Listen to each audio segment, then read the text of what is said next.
नमः शिवाय। साथियों, इस संसार में सबसे अच्छा दान कौन सा है, आइए इस कहानी के माध्यम से जानते हैं। आज की कहानी बड़ी ही महत्वपूर्ण, शिक्षाप्रद और ज्ञानवर्धक होने वाली है, इसलिए आपसे मेरा निवेदन है कि इस वीडियो के अंत तक आप मेरे साथ बने रहिए। कुरुक्षेत्र के युद्ध के बाद पांचों पांडव भाइयों ने एक महान दान यज्ञ का आयोजन किया और गरीबों को बहुत बड़े उपहार दिए। सभी लोगों ने इस दान की बहुत ही प्रशंसा की और कहा कि इस तरह का दान दुनिया में पहले कभी नहीं देखा। लेकिन समारोह के बाद वहाँ एक नेवला आया जिसका आधा शरीर सुनहरा था और आधा भूरे रंग का, और वह समारोह हाल के फर्श पर लौटने लगा। उसने आसपास के लोगों से कहा, आप सभी झूठे हैं, यह कोई महान दान नहीं है। सभी लोगों ने अचरज से कहा, यह तुम क्या कह रहे हो? तुम कहते हो कि यह कोई बड़ा दान नहीं है। क्या तुम नहीं जानते कि यहाँ आने वाले गरीबों को कैसे पूरी तरह से संतुष्ट किया गया? हर एक की झोली बेशकीमती उपहारों से भर दी गई। ऐसा महान दान न पहले हुआ है और न कभी होगा। लेकिन नेवला उनकी बातों से संतुष्ट नहीं हुआ। वह बोला कि अगर तुम सभी जानना चाहते हो कि सबसे बड़ा दान कौन सा है, तो यह सुनो। एक बार एक छोटा सा गाँव था। उसमें एक गरीब ब्राह्मण अपनी पत्नी, बेटे और बहू के साथ रहता था। वे बहुत गरीब थे और जीवन यापन के लिए वे उपदेश के बदले में मिलने वाले दान पर निर्भर रहते थे। लेकिन एक बार उस गांव में 3 साल का अकाल पड़ा।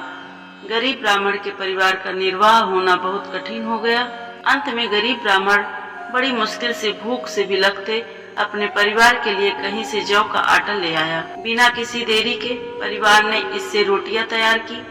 आटा कम होने के कारण 4 रोटियां ही बन पाई। सभी के हिस्से में एक एक रोटी आई। मैं चुपचाप एक कोने में बैठा हुआ यह सब देख रहा था। मैं सोच रहा था कि काश मुझे भी कुछ खाने को मिल जाए, पर होनी में तो कुछ और ही लिखा था। ब्राह्मण परिवार जैसे ही भोजन के लिए बैठे, तभी किसी ने दरवाजे पर दस्तक दी। पिता ने दरवाजा खोला। वहाँ एक अतिथि खड़ा था। अतिथि ने ब्राह्मण से कहा कि मैं कई दिनों से भूखा हूँ, मुझ पर कृपा करिए, मेरे प्राण भूख से बचा लीजिए।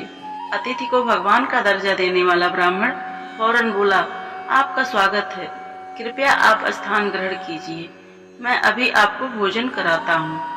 और ऐसा कहकर उस निर्धन ब्राह्मण ने अपने हिस्से की रोटी अतिथि के सामने परोस दी। अतिथि तो जैसे लग रहा था कि कई वर्षों से भूखा है। पलक झपकते ही उसने रोटी खत्म कर दी और बोला, ओह, आपने तो मुझे मार ही दिया। मैं 10 दिनों से भूखा हूँ और एक रोटी से मेरा कुछ नहीं होगा। इससे तो मेरी भूख और भी बढ़ गई। जल्दी से और रोटी लाओ। पिता असमंजस में पड़ गया कि वह अपने भूख से तड़पते परिवार को अपने हिस्से की रोटी देने के लिए कह नहीं सकता था। लेकिन तभी पत्नी ने पति से कहा, उन्हें मेरा हिस्सा भी दे दीजिए। पति ने इनकार कर दिया। तब पत्नी ने जोर देकर कहा, यह मेरा एक पत्नी के रूप में कर्तव्य है। फिर उसने अतिथि को अपना हिस्सा दे दिया।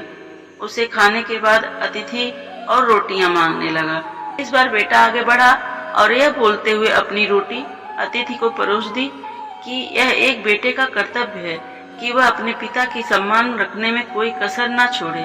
अतिथि ने बेटे का हिस्सा भी खाया, लेकिन फिर भी असंतुष्ट रहा। तब बेटे की पत्नी ने भी उसे अपना हिस्सा दे दिया। अतिथि अब संतुष्ट था। उसकी पर्याप्त खुराक मिल चुकी थी।